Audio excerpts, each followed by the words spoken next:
Alrighty, ladies and gentlemen, boys and girls, my name is Music Man. Welcome back here to week number 2 of Future Gaming Esports League of Legends Phenomenon.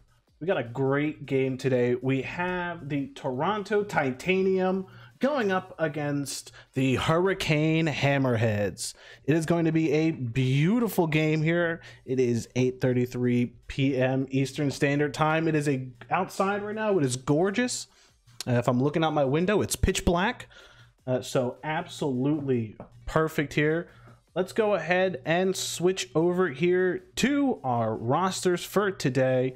Like I said, my name is Music Man, and we're here today with the man, the myth, the legend, One Take Hoovy. Hoovy, how you doing, my friend?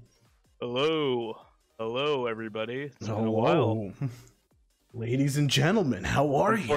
Unfortunately, I had missed last week. I was in the game. Yeah, listen, it's the best thing ever. You start as a player, then you become the caster for week number 2. I'm excited, man. We got a definite good one here. It's your Toronto team, not your division, the division below you guys in Division 3, taking on the Hammerheads. As we do see here on our screen, I'll go ahead and show you our rosters for today. Over on the Toronto side, we do have Kid, Magic, Susanna, Sector, and Boxy. Going up against, on the Hurricane side, Dablord, King Zesty, Hexify, Crit, and Detached. Now, Hoovy, you were telling me before the stream here, there's a little bit of maybe some bad blood between these two teams. Bad blood. Whoa, I didn't say bad blood. I said there's a shared history of Sector, Detached, King Zesty, and Dablord. They all used to be on a team together.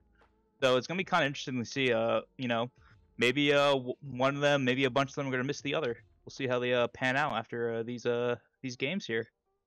Gonna be a good one here. We are go ahead and getting the R's from both sides here. We're gonna jump right in here to the picks and bans phase. We're gonna have the Hammerheads on the left picking and the Toronto Titanium on the right. A little bit flip from what you guys are currently seeing here. So let's go ahead and switch over to that screen here now. A little bit of a different viewpoint that these guys we haven't really seen before. Trying something new. Oh, this Sejuani ban off the rip here, followed by a Yorick ban. Okay, how you feeling about that one, Hoovy?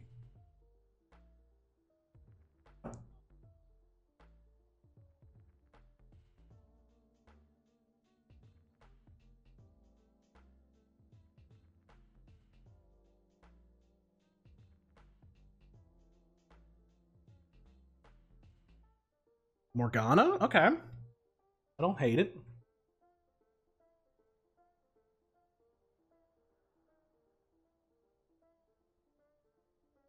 Now you will be able to see the bands on the bottom. They're a little bit smaller here, just as we try to fit everything on the screen. But it looks like band number 3 is the Trundle coming in for the Hammerheads, banning Trundle out here. So you got 2 tops and a jungle pick.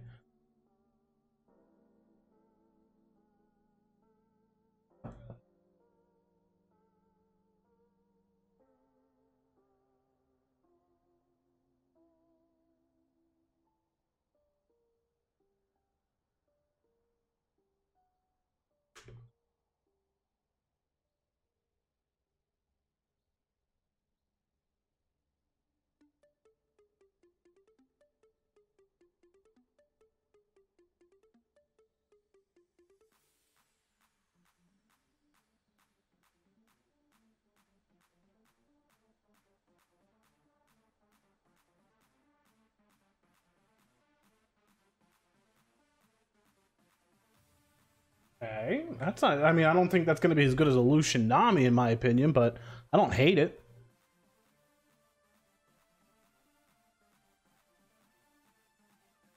Kid, Magic, Susanna, Sector, and Boxy going up against on the Hurricane side.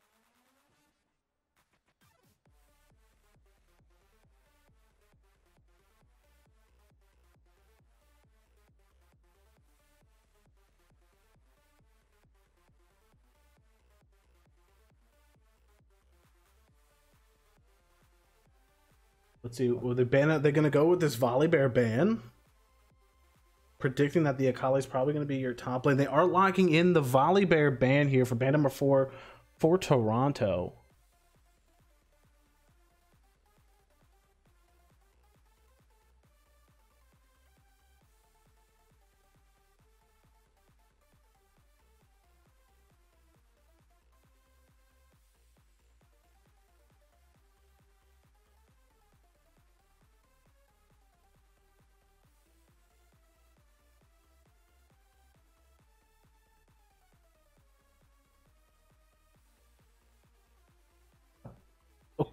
Okay.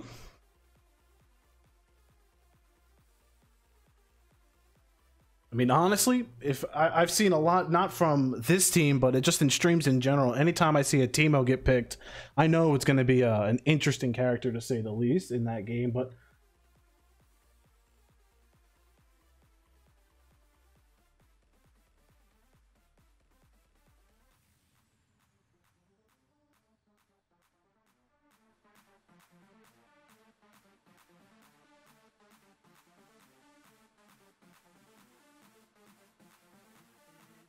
all right.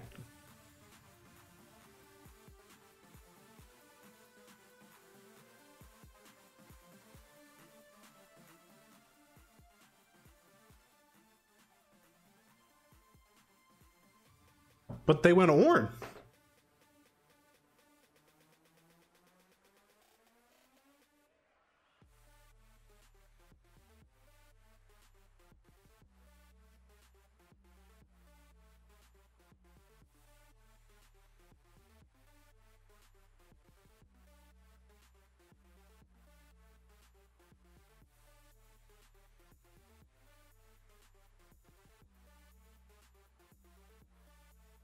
Nope, and there's Poppy.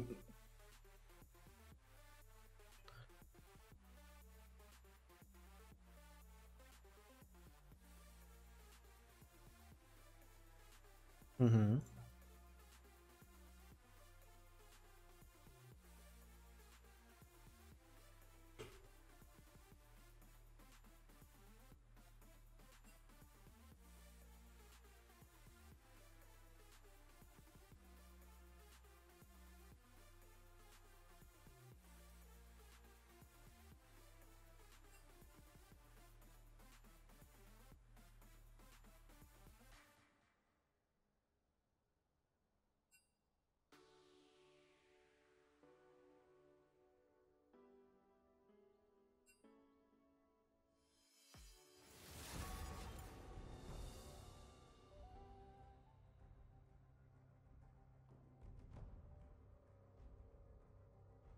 Mm-hmm. I won't be denied. It's your funeral. Mm-hmm.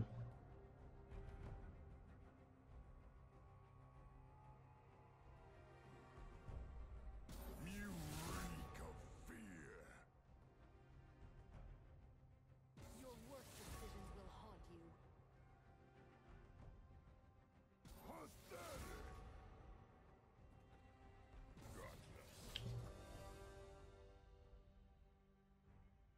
So maybe they don't go Ornn there. I mean, maybe they do.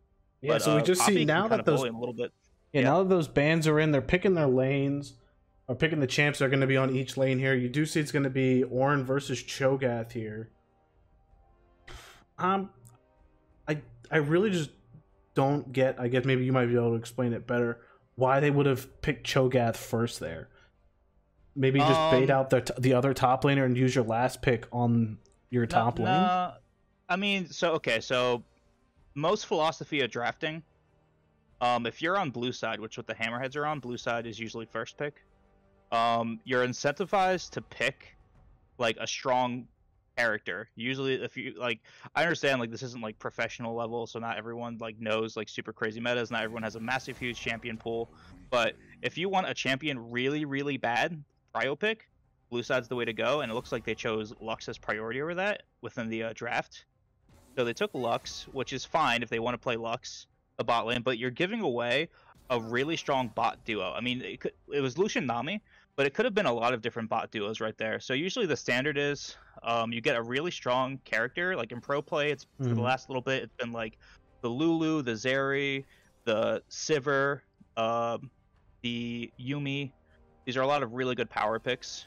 And then usually the bot lane on red side gets to pick their duo bot, and then blue side responds usually with rounding out their bot lane, because usually they first pick ADC or support, and then usually second pick they round it off with the other counterpart to that lane, and then usually they pick their jungler, and then red side usually spawns with their own jungler. So the first 3 bans on both sides are usually their bottom lane and their jungler.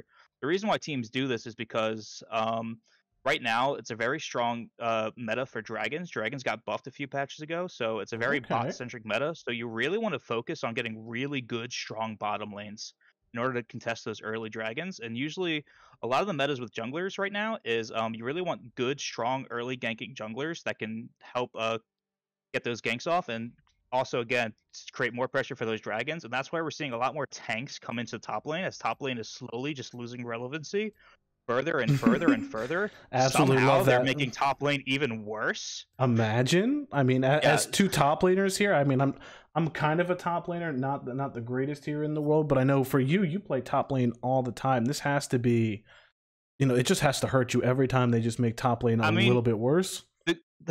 The good news is it means the jungler probably won't be top as often as maybe they should be, because they're going to be focusing really hard on the dragons. They're not going to want to give those up. But yeah, it's a really bot lane centric meta right now, which is good and or bad. We're going to see a lot of tanks top lane and try to get into that hyperscale, and that's why we see a lot of Ornn in pro play. We see a lot of well, not Cho'Gath, but we see a lot of Sejuani, Ornn, and then also whenever those super tanks come into pro play, a lot of their answers like the Camille, Fiora, Gwen, they kind of come back into relevancy, and you get to see a lot of them too, because these are answers that can outscale them, and can do pretty well in the laning phase as is. Excellent. All right, well, we got a 2-minute spectator delay here. We're going to go ahead and just take our 2-minute break here as we get over to the real game. This is Righty. Had a little bit of a delay. A little bit of some issues here, so we are going to try to jump back here, guys. Just back to the beginning. Back into the left. Back as it's going to allow us. All right, I think it's fine. So far, there's no deaths. I don't think anything impactful has happened. I think we'll be vibing here. Okay, thank you, Streamlabs. Shout out to Streamlabs. Shout out to Streamlabs for just taking us out real quick. Gonna give just a couple seconds here before we just resume watching. Once again, Future Gaming Esports, folks. Streamlabs sponsored the stream. All right. We're going ahead here, Hoovy. 2 minutes in. I do really quickly want to take a look here over on the item side of things. Go ahead and... This is what they bought. This is what they bought off the rip. Alright, all pretty standard stuff. Nothing really sticks out a crazy amount. Akali with the Doran shield, pretty good for the lane. Folks gonna say... Oh! The Lucian Nami lane getting bullied and losing the level 1... Not getting level 2 first, so losing that trade, and... Yeah, Lucian Nami, not really... Usually they're the ones doing this to other people, so I don't know what happened. Obviously we're a little bit late. Maybe they got caught up with a bad Lux binding or something. But yeah, usually this is the opposite of what you want to happen. So yeah, Lux and Ezreal, if they're like if they can dictate the lane, it can be a very miserable lane to play against because you're just gonna keep throwing stuff at you. Meanwhile, top lane, we got Cho'Gath slowly running out of mana, but kind of giving the business to Ornn. Ornn's trying to fight in the minion wave. We'd love to see that here. But Ornn's got another biscuit in his back pocket, so he should be fine. Really too much going on. Normally we would take this time to go ahead and look at our junglers, but they might be meeting up here at Scuttlecrab, it looks like. Oh, okay, so Magic should be able to get it. Okay, he gets it. That's pretty nice, because he needed the health and needs to get out. And, oh, yep, he does get out. Well played for Magic to get there. Susanna placing a ward there. I'm not in love with that ward. We know where Hecarim is on that side of the map. So that ward's kind of just luxury vision. Unless you're really assuming Hecarim's just going to sit in that bush and try to gank you immediately, kind of no reason to really put that down. I think Susanna, if Susanna wanted to, putting a ward down the bottom side where you know Hecarim's going to be in a few seconds, probably just better investment overall. But yeah, Lucian Nami kind of getting the business in this lane here. Luckily for them, Lux is kind of running low on mana. But Sector's looking like he's in the danger zone. He can't take too much more abuse here.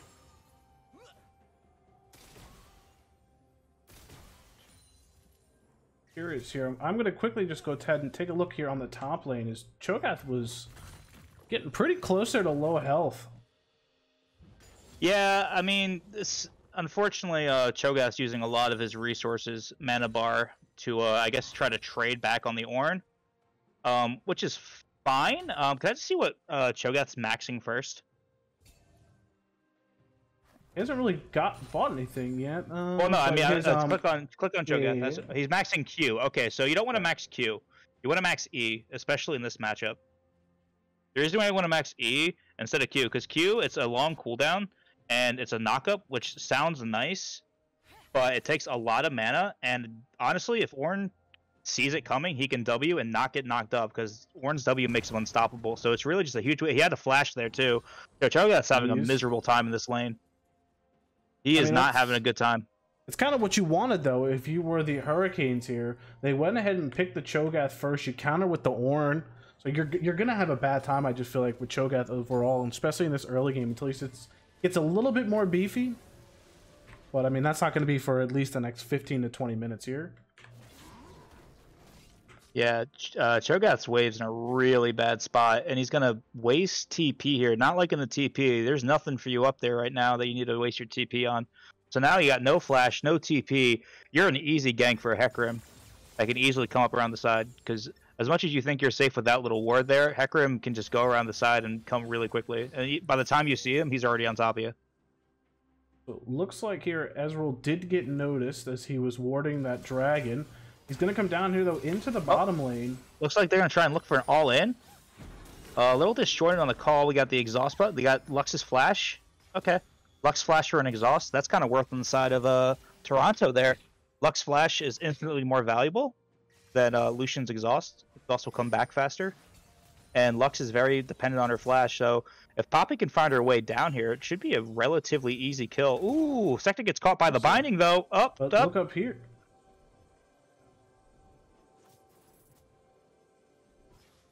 Whole lot of nothing. Susanna's just going to try and get a reset off. And looks like Toronto's going to try and just shove in, or maybe not.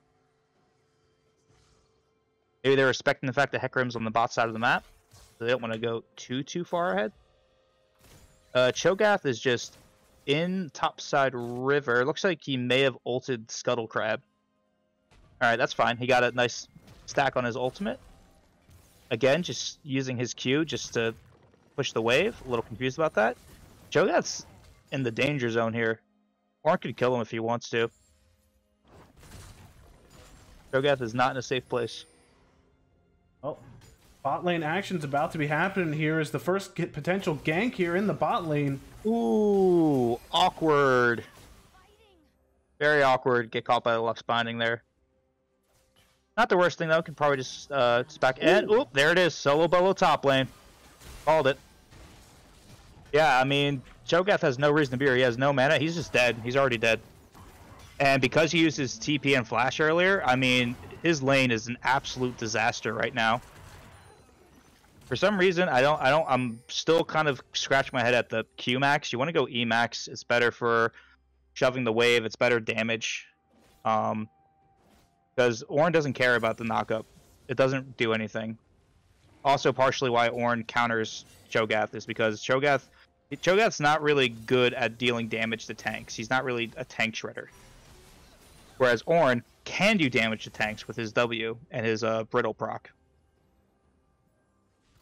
So Ornn loves going against tanks because he not only can he kill them, he also just outscales most of them. Pisano looking like in the danger zone. As Akali go. Oh, a nice flash. Ooh, the ignite. A nice solo kill from Hexify on the Akali there. Not gonna lie to you, I feel like if I was the mid laner there, my jungler was just chilling up by the chicken, saw how hard they engaged. Are they gonna be able to get a trade though is the question. Poppy has flash. They could probably catch up, but instead, she's a ward, decides that's more. Ooh. Oh, wait! He flashes ahead. He can see her in the shroud, but Poppy's in the danger zone. Getting collapsed upon. Poppy might be able to get out with an E. Yep. Catches a little bit of that wave, but smart move now to go ahead and take that dragon here. You got 4 of your players. Yeah, they got prio for days. I mean, they know mid lane's just coming back. They know bot just did a reset, so they know everything's looking pretty fine for them right now. So it's gonna be a pretty free dragon for the Hammerheads right here, and Poppy's just gonna go ahead and start taking the rift. So I kind of like that cross map play, you know, acknowledging, hey, we can't contest the dragon. I'm gonna try and get rift. I don't know if... Okay, looks like Susanna's just going to go and maybe try and help with the rift, or just place the ward down and walk back. That's fine. You see Ornn's coming in. Ooh, nice charm. Oh, too much action here. Yeah. That's fine. Toronto got the rift, so that's fine. Probably the best of a bad situation. Magically standing on a ward. Doesn't know he's standing on a ward. Just going to back here.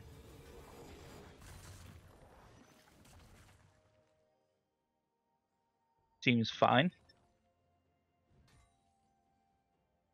He's gonna back both of them are going back here. I mean, just taking a quick look now. We can go ahead and take a look at the items now that it seems that everyone's backed at least once or twice here. We can take a look at the items that they're buying here, and as well as the CS difference. Pretty even from the junglers, surprisingly.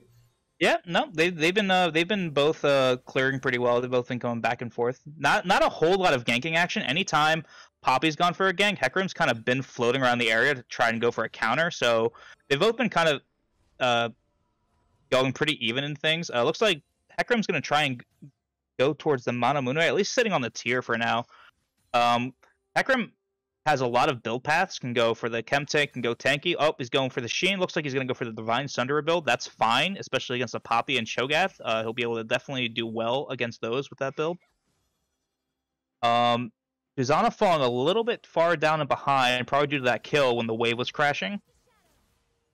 But, yeah, definitely going to want to try... Oh, we got Magically with Hex Flash going over the wall and get caught by another Lux Q. Oh, my goodness. Another gank just not going the way of the Tundra right now. Or Toronto. Whatever. But second time, Magic's just trying to find a way into this bot lane, but just gets stopped with a Lux Q. Can we go back to the items for a second? Just want to see what everyone's kind of... Okay, so Ezreal's going to go for the Triforce here. I think that's fine. I probably would think the Divine Sunderer might be better, but it might have gotten nerfed on Ezreal. Might be wrong. I'm not an Ezreal player. Trinity is better for overall damage, but and it's going to be good for Ezreal's lane, but I feel like you're not going to do much to Cho'Gath and Poppy, but maybe people can argue, like, well, you don't want to be near them anyway. But Akali looking like going for maybe Rocket Belt or Night Harvester. Oh, and Akali's going in. Oh, that's a solo kill. Once again, the junglers on the chickens. I mean, there's nothing Poppy could have done there. There's nothing Poppy could have done. That was just real quick. That was actually really well executed by the Akali there. Not much Poppy could have done. Besides, like, I don't know, seeing the future. Let's go ahead and look here over in the bot. Big root. Right. Oh, nice second get a kill here. Nice. Ooh, good Nami wave. Okay. Capitalize on that. They can keep going. They can keep going. Ooh, Sector uses the flash. Interesting flash, but okay. I think that's fine. They see to get out of that. They see Hecarim here. He can. Okay, he exhausts. Okay, not too bad. They're looking like they still want to keep fighting for this, but they don't have vision on the Akali. They can't keep going. They got to get back. Akali's going to be there. A weird interaction. Okay. Okay, they got the flash, and yeah. Okay, so overall, a pretty decent turnaround for the Toronto bot lane, catching out the Lux there. But a little awkward. Maybe try to bite off a little bit more than they can chew. But you know, they lost Poppy's flash. They lost both summoners on their ADC. Lost the flash on Nami, so not fantastic for them. And this top lane is going to get pretty rough. I know like CS differential isn't too bad. Like it doesn't look that bad on paper, but Ornn super outskills Cho'Gath when it comes to late game. So Ornn is actually just super far ahead right now. Looks like they're going to just drop Rift Herald and try to break this tower open though. Oh, I don't know if they. Happen. Looks like they're going to try and dive an Ornn. I am not in love with this dive. Good charm. Ooh, but the Ornn ult was massive. And the thing is, the turret survived it. Yeah. And they're going to get that double kill onto the Cho'Gath. Their Akali's going to get it. Now 4-0-1 right now with a 400 gold bounty already on their head with about 14 minutes and 45 seconds into this one. Yeah, that Akali is huge. That Akali is going to be a menace. The only hope you have is Poppy can stop Akali's E and R's. So that's some good news, that Akali isn't this untouchable monster. And Susanna's been landing some decent charms on Akali, but it feels like Ahri as a champion is just so far behind right now that there's really no kill threat on the Akali without at least another 1, 2, or maybe even 3 Toronto members coming in to help out. Akali's really big right now, and that's going to be a big problem for Toronto. You see some action here, though. On the bottom river, is Detach gets another Lux root. Third time's the charm. Oh, they're going in on that. Oh, they're TPing. Wait, why? They're both top laners are TPing down. Wait, why is Cho'Gath TPing? Oh no. I guess because he saw Ornn TP. But you can't fight this. Okay. So we're gonna flip the entire game here. It looks like. We're just gonna 5-man this. Cho'Gath's just gonna force his way in. Not much he can do about that, and it's. Oh wait, but actually, nope, it's a bloodbath. It's a bloodbath. Nice of them to kill the Hecarim, but I mean, no, you cannot fight that. You cannot fight that if you're Toronto. Once they get the inside track and they're grouped in with an Ornn Hecarim, like. You just can't fight it. Honestly, like, it was a blessing that Ornn TP down there. Cho'Gath could have actually probably gotten that top lane tower. Pushed out, got top lane tower, and gotten something off the map. Okay. Trying to group and force a fight there when you guys are already, at that point, 4,000 gold behind to try and fight for their second dragon. I mean, it's just not going to work out. And now they're 7,000 gold behind at 17 minutes. That's a massive gold gap. And again, Hammerhead's team does kind of outscale in a sense, at least in the top lane. And looks like Magic's going down. Magic is going down. They got 5 topside. Toronto's bot lane should be getting the outer tower here at least, so maybe some good news for them. Get some of that bounty gold.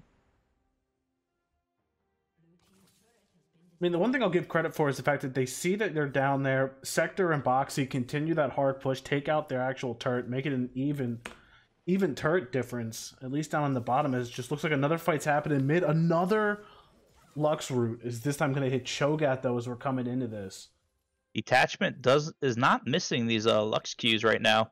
Anytime Toronto is trying to find an angle into the fights, Detach just goes, nope, and just Qs him right in the face. That's big damage. The thing is, they're not... Okay, there we go. I was about to be like, you're not really hitting... Oh, no. Oh, you don't want to be there, Magic. You don't want to be there, Magic. Oh, no. Oh, gets out with his flash, but... Yeah, this is looking like doomsday for Toronto right now. Quickly. Already down almost 8,000 gold at 19 minutes. You do not want to see that if you're a Toronto fan. Really too much going on right now. Everyone's just kind of in their respected areas. Ooh, the Akali. Turns around and has both the red buff and the blue buff and was kind of just going to town there. I mean, so far, you just take a look here just real quick. 7 kills right now. Unreal. That has to be so far the best performance of this game. Akali's a menace right now. Akali's an absolute menace right now. And it's going to be... They're going to have to live or die based on how this Akali's been doing. I mean, they're gonna have to shut this Akali down, but I don't know if there's any really good way to. I mean, Ari doesn't even have Mythic yet. Their strongest player right now is probably Sector with Gale Force built, but even that's not going to exactly do much against full Mythic Akali with 18 stacks in the Mejai's. I mean, Akali will one-shot him. Looking into the builds, a little confused about the Ninja Tabbies on Cho'Gath. I mean, that doesn't really do much for you. I mean, so Ninja Tabbies blocks 12% of basic attacks. The only basic attacks you're worried about right now is Ezreal. And maybe if you want to argue, like, Hecarim with the way he does, like, the Q auto. But, yeah, definitely this is a Merc Treads game coming from Cho'Gath. There's a lot of CC on the other side. I mean, Ornn has a lot of knockups. He has slows. Lux has her binding. She has her slows. Cho'Gath TPing. I am so confused. I guess because Dragon's coming up in 3 seconds, and they feel like they really need to contest this, but you guys do not have the ability to contest this. Just don't have the damage. Well, it's not just the damage either. It's they don't have the inside track. They're coming to these fights kind of late, and yeah, that's it. Yeah, there's nothing they can do. Looks like Akali might be caught out though, but it doesn't matter because Akali's got 7 kills. So you're not trapped in with her. He's not trapped in with you. You're trapped in with her. Seriously, wow. A fully stacked Akali. Full Mejai stack. Yeah, this has just been a bludgeoning by the Hammerheads. I know we're putting a lot of attention on the Akali right now, but top lane also doing a whole lot. Yeah, I feel like ironically, yeah, there hasn't been a lot of jungle interaction, and I mean, there's been attempts by Magic, but Detach is just not missing with the. Oh wait, Akali just jumps in, okay, just cause she can just do that now. She can just do that and not get punished for it, I guess. Yeah. Well, it looks like we're about that time in the game where it's going to start just being an ARAM for a little bit. I mean, so taking the top jungle here. The Hammerheads are just looking real good. I've noticed a lot of their fights. They always seem to have at least a one-person advantage. But I'll give Magic credit. He did steal that red buff. Was able to. It's the little things. Yeah, listen. I'm seeing the Nami though starting to come up here on the top. I wonder if Boxy's going to come in here and just start trying to maybe help Cho'Gath win that top lane here. When Toronto come back and win this game, we all know it started when Magic just took that red buff. Yo, honestly, that's the turnaround right here. Turnaround. Boom. Impossible to lose from this situation now. I mean, I guess there is the chance where like Cho'Gath could like hop if they try to start Baron without proper setup. Cho'Gath can hop over the wall and like steal it with his ults. So I mean, it's not complete doomsday, but I mean, even if he does, it's a one-way trip. I wonder if Hexify can just get the pentakill here. Just go in. Why not? You're stacked already. It'd be pretty risky. But I mean, with Hecarim there, yeah, it's not going to be risky at all. There's the nice Lux damage, and yeah. Ooh, really good Nami wave, stopping all of that. Wow. That was good. Wow. Good job, really, really good Nami wave. Possibly just saving her team the game there. Because I think if they get ace there, they just run it straight down mid and probably a little early, maybe couldn't end, but you can talk about Cho'Gath could potentially flash over and steal it. John gets the Charm-Off, okay. They don't have vision on okay, now they have vision on it because Magic just went in, but nope, not gonna be able to take it. Hecarim.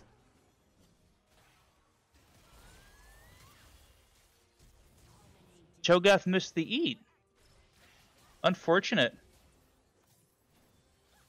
Probably just trying to desperately wing for it at that time. Just go in and go for it. But yeah, that's pretty much going to be the game here. I mean, unless they just dive Fountain for fun and Susanna gets like 2 or 3 back-to-back pentakills, I mean, I feel like this game might be over here.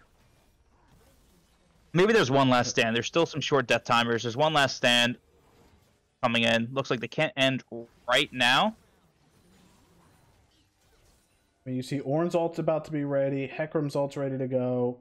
Akali's ready to go. Couple more seconds for Ezreal. You got all your basically ults here for the Hammerheads. I don't see why you leave, to be honest. Keep going. What do you got to lose?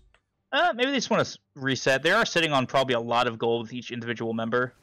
Let's take a look at it. They're sitting on. I mean, Akali just backed and bought, but yeah, they're all sitting at about 1,000 gold here.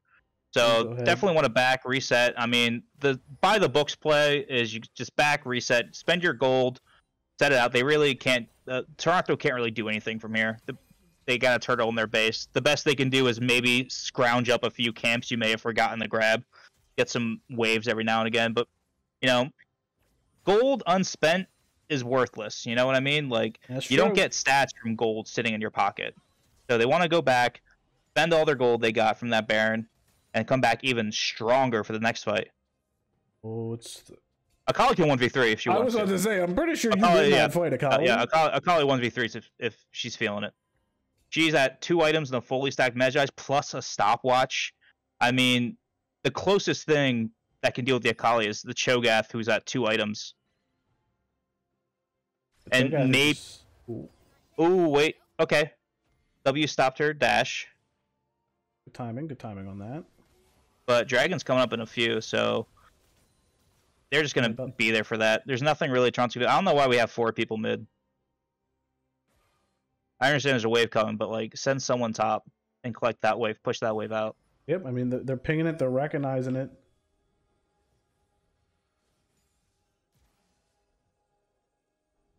And with about 30 seconds here before Dragon number 4 for Toronto, I'm going to be completely honest with you, Hoovy. This is the first time I'm actually looking at the kills. 22-2 when it comes to the kills. And I didn't even see that Poppy was over there. What happened to Poppy? Hold on. How was Poppy there? Wait, I didn't even see Poppy was over there. I wasn't even looking at where Poppy was on the map. All right. Hold up. Wait. Let me go back to this. How was Poppy there? Poppy, why was Poppy all the way back here? Poppy was in their top jungle? Wait. Gets noticed by the turret. And they're just going to go in on her. Yeah. I mean, it's not like, you know, if Poppy didn't just get caught out there, the game's in a much better state. But I mean, I guess you could argue like there's a chance at a dragon steal. Yeah, I mean, this is the only dragon you can argue like send the army in and just like try to desperately, you know, maybe fight this. It's, you know, kind of funny how they're not going to fight this dragon where it's kind of do or die at this point, and you lose the game anyway if you lose. But they're just Dragons 2 and 3, they decide they really need to fight those ones where the game was not completely out of control. But for the game that's actually like the game-losing dragon, they go, all right, well, you guys can have that one. It is the minions collect the bounty. Cho'Gath takes the top turret. Ornn does start to make his way downtown. Will miss that Cho'Gath though. It looks like we're gonna get a nice big fight here. Ooh. Another Lux Root comboed with the Ezreal. Wow. I mean, just great performance from the Hammerheads. Like I feel like I know we're probably being a little harder on Toronto than we should in this one, but it's because of how good the Hammerheads D3 team is looking during this whole fight. Like I haven't really seen too many mistakes from them overall. They kind of just seem to be playing as a team, playing together. Every fight that they've taken, Hoovy, just feels like they always have a player advantage. Yeah, I mean, that comes down to just rotation and macro, just understanding, you know, every time Poppy tried to do it, even though Detach had some really good Lux Qs and stopped it, I mean, Zesty was right there, ready for the counter gank. So even if, like, in a world where Lux misses all her Qs, Zesty's still there. So there's still a possibility where they can win that 3v3. Wow, well, absolutely great performance from the Hammerheads in that one as they take the series lead 1-0. We'll be right back here, guys.